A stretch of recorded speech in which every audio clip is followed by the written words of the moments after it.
congratulations Ramsha for thank your you.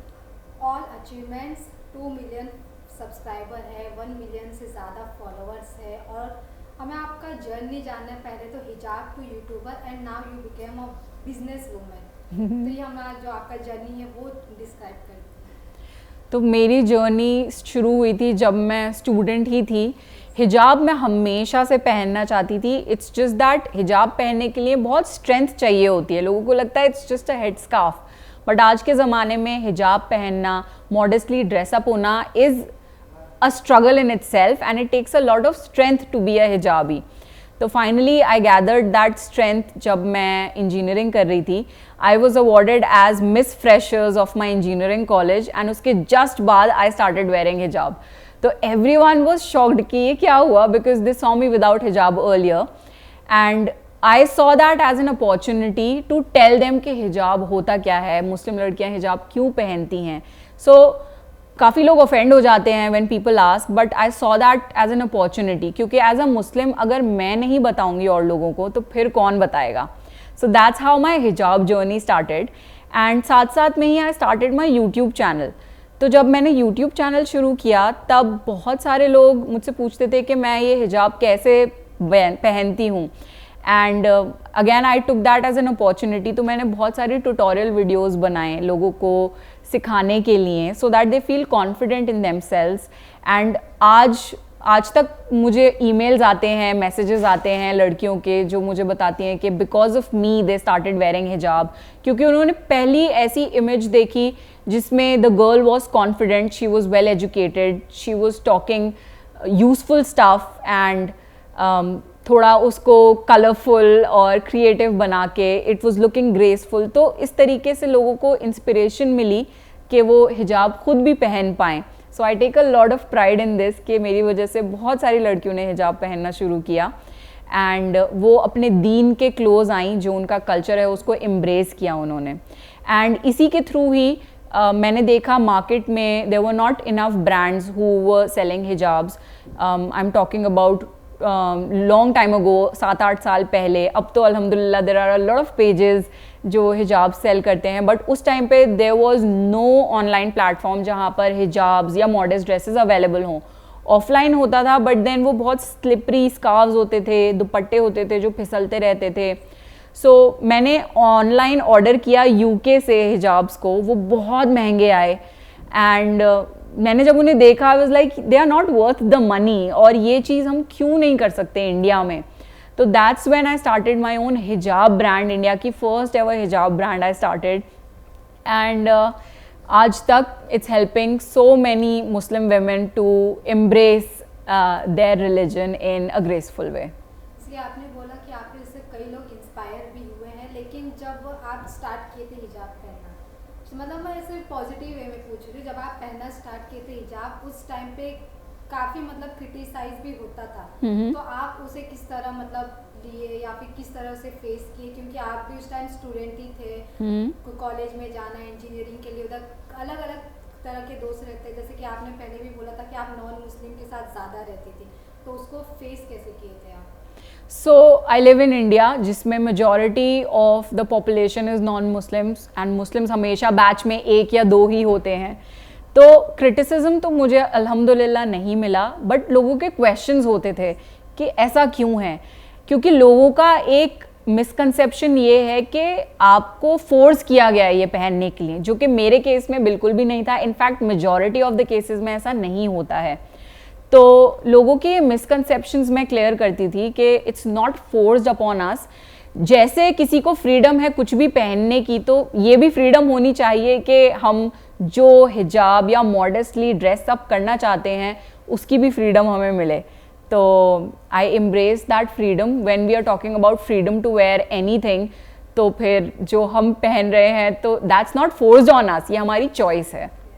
जैसे कि आपके वाइड रेंज में आपके ऑडियंस है, आपके फैंस है, तो आप लाइफ स्टाइल पे वीडियो बनाते हैं, आप अपने रिलीजियस पे वीडियो बनाते हैं, तो आप उससे कैसे मतलब चूज़ करते हो कि कब मुझे क्या वीडियो अपलोड करना है, और आप जो लाइफ स्टाइल से रिलेटेड वीडियो बनाना शुरू किए उसके पीछे क्या मतलब है कि आप लाइफ स्टाइल या फिर फैशन से रिलेटेड ही वीडियो बना रहे हैं?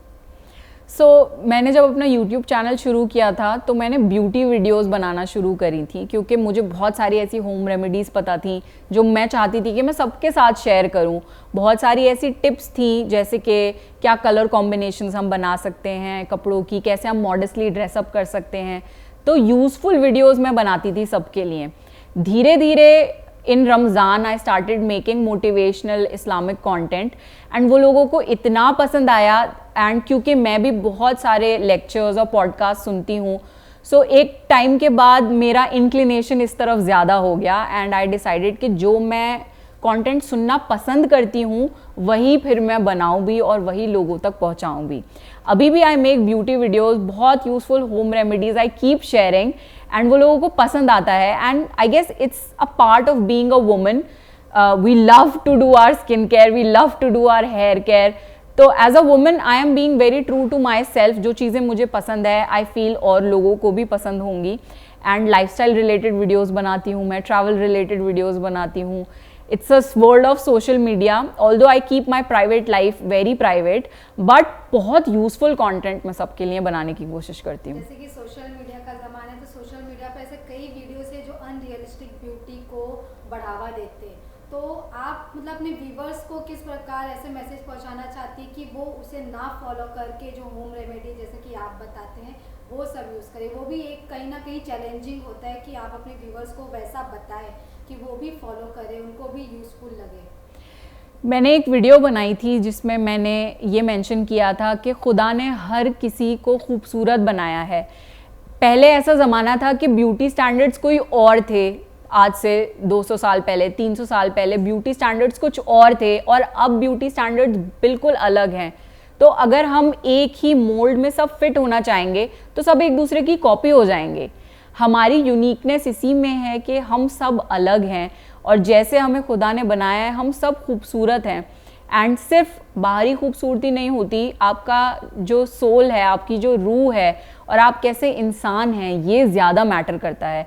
क्योंकि विजुअली तो सिर्फ थोड़ी देर के लिए आपको लोग देखेंगे, पर एज अ पर्सन आप कैसे हैं, जब वो लोग डील करेंगे आपसे तब उनको ये डिसाइड वो कर पाएंगे कि एक्चुअल में आप अट्रैक्टिव हैं एज अ पर्सन या नहीं। तो जो आपकी पर्सनालिटी है उस पर ज़्यादा काम करें more than all these things. And of course home remedies पे मैं ज़्यादा फोकस करती हूँ, because you don't have to splurge money, क्योंकि it's a world of consumerism, and हर कुछ दिन बाद there are new launches and all. हर किसी का इतना बजट नहीं होता कि हर बार बहुत महंगे महंगे प्रोडक्ट्स खरीदते रहें। इसलिए मैं होम रेमेडीज़ ज़्यादा शेयर करती हूँ, ताकि हर कोई अपनी स्किन की, अपने हेयर की, अपनी बॉडी की देखभाल कर पाए। जैसे कि आपका मेन मीडियम है यूट्यूब और फिर इंस्टाग्राम, लेकिन यूट्यूब और इंस्टाग्राम पे भी ऐसे कई सारे चैनल्स हैं जो आपके ही जैसे वीडियोस बनाते हैं सेम वीडियोस, तो वो आप उसे एज अ कॉम्पिटिटर लेती हैं या फिर ऐसा कोई सिग्नल लेती है कि मुझे भी कुछ नया मिलेगा? मेरे लिए मेरा कंपटीशन कोई नहीं है, क्योंकि जो मैं काम कर रही हूँ वो मैं अपने लिए, अपने सुकून के लिए करती हूँ। क्योंकि अगर मेरे थ्रू किसी की भी ज़िंदगी में कोई पॉजिटिव चेंज आता है, अगर मेरे थ्रू कोई खुदा के करीब होता है, अगर मेरे थ्रू किसी का एक बहुत बुरा मेंटल हेल्थ फेज चल रहा है, दे गोइंग थ्रू डिप्रेशन और एंजाइटी, अगर मेरी एक छोटी सी वीडियो से वो इंस्पायर हो जाते हैं to just live for one more day, that's my purpose in life. And इसके लिए मुझे नहीं लगता मुझे किसी के भी साथ कंपटीशन में होने की ज़रूरत है। मेरा ये पैशन है, इसको जस्ट मैं रिकॉर्ड करके सोशल मीडिया पे डाल रही हूँ।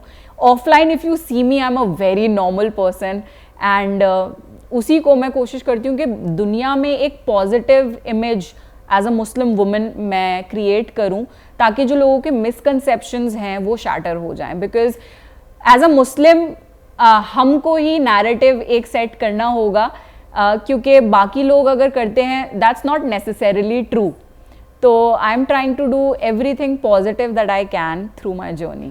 जैसे कि आप एज अ मुस्लिम हो तो आप अपना रूल फॉलो करें जो आपके मतलब कम्युनिटी में है, लेकिन ऐसे कई लोग हैं जो ना फॉलो करते हुए कुछ अलग ही ट्रैक पर जाते हैं। तो ऐसे लोगों को आप क्या कहना चाहेंगे कि वो अपने रिलीजियस को साथ में ही रख के जो करना है उन्हें करें? ऐसे बहुत सारे लोग हैं, तो उनको आप क्या कहना चाहेंगे? सो अगेन एज अ मुस्लिम हमारी सबसे पहली जिम्मेदारी ये है कि हम किसी और को जज ना करें। ये फीलिंग नहीं आनी चाहिए कि मैं आपसे बेहतर हूँ या आप मुझसे बेहतर हैं।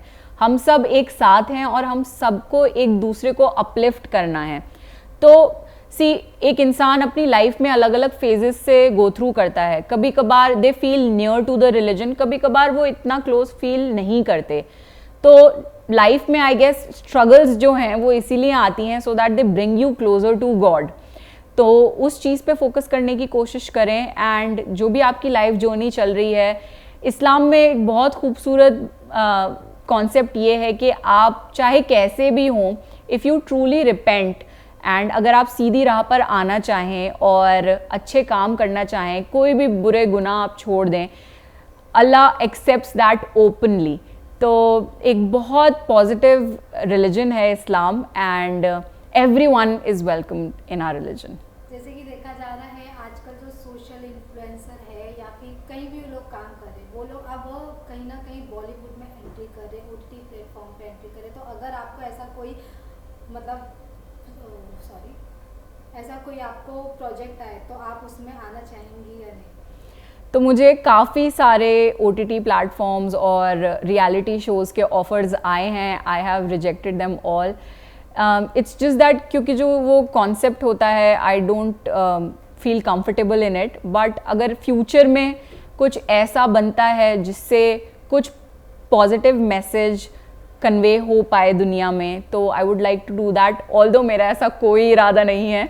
सो लेट्स सी फ्यूचर में क्या होता है। Never say no to anything, but ऐसा मेरा कोई इरादा नहीं है। अगर मेरा फोकस होता फेम लेने का और मैसिव व्यूअरशिप हासिल करने का, तो अभी तक मुझे बहुत बड़े बड़े रियलिटी शोज़ ऑफर हुए हैं, मैंने उनमें पार्टिसिपेट नहीं किया क्योंकि मेरा ये गोल ही नहीं है। तो अगर आपकी मेन गोल की बात करें तो आपका ऑलरेडी तो आधे से ज़्यादा कंप्लीट हो ही चुका होगा, लेकिन और भी आगे आपका क्या गोल है, क्या आपको करना है? सो ज़िंदगी बहुत लंबी है अभी, तो देखते हैं ज़िंदगी में आगे क्या लिखा है किस्मत में। क्योंकि जो अब हुआ है मैंने वो कभी प्लान नहीं किया था। I just stayed true to my self, और जैसे जैसे मैं इंसान एक इवॉल्व होती गई, नॉलेज हासिल करती गई, चेंज होती गई और बेहतर होती गई, वही मैंने और लोगों को भी कन्वे किया।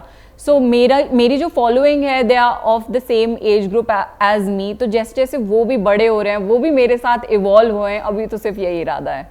जैसे कि आपकी लार्ज फैन फॉलोइंग है, सब्सक्राइबर है, तो अपने ऑडियंस को आप कैसे मेंटेन करती है? मतलब खुद में भी कॉन्फिडेंट लाना रहता है, आपकी पर्सनल लाइफ में काफ़ी अप्स एंड डाउन चलते हैं, लेकिन हर वीक आपका वीडियोस आता रहता है, तो वो आप कैसे मेंटेन करती है? स्क्रिप्ट लिखना, वीडियोस बनाना और खुद में कॉन्फिडेंट लाना, ऐसा बोलना कि लोग उसे समझे और लोग उसे फॉलो करें।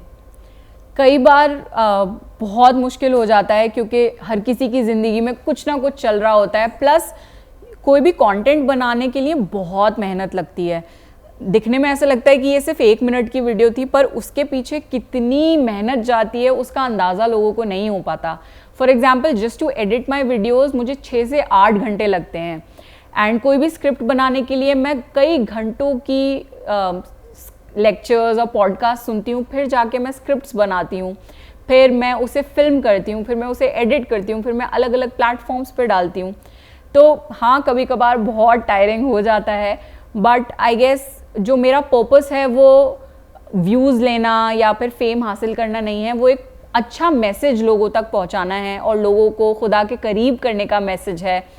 जो मेरा पर्पस है वो मुझसे बड़ा है, इसलिए I guess it keeps me driving to just stay there and keep creating content. For example, मैं एक सीरीज़ कर रही हूँ 99 नेम्स ऑफ अल्लाह, जिसमें एक 1 minute bite size short videos होती हैं जिसमें मैं हर नेम ऑफ अल्लाह को एक्सप्लेन करती हूँ।